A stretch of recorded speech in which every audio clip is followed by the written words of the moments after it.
47ാമത് Kerala film critics award പ്രഖ്യാപിച്ചു. ആനന്ദ് ഏക്കർഷി സംവിധാനം ചെയ്ത ആട്ടം മികച്ച ചിത്രത്തിനുള്ള പുരസ്കാരം സ്വന്തമാക്കി.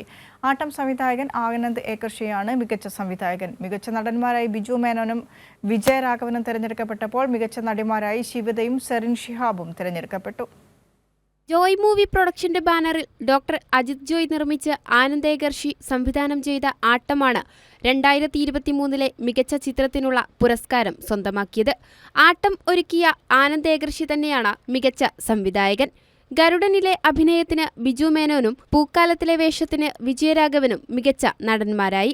ശിവത, സറിൻ ഷിഹാബ് എന്നിവർ മികച്ച നടിക്കുള്ള പുരസ്കാരം പങ്കിടും. ചലച്ചിത്രരത്നം പുരസ്കാരം സംവിധായകനും തിരക്കഥാകൃത്തും നടനും നിർമ്മാതാവുമായ ശ്രീനിവാസന് സമ്മാനിക്കും. ഫാസിൽ റസാഖിന്റെ തടവാണ് മികച്ച രണ്ടാമത്തെ ചിത്രം. സംസ്ഥാന അവാർഡ് കഴിഞ്ഞാൽ അപേക്ഷ ക്ഷണിച്ച് ജൂറി ചിത്രങ്ങൾ കണ്ടു നിർണയിക്കുന്ന ഒരേയൊരു ചലച്ചിത്ര പുരസ്കാരമാണിത്.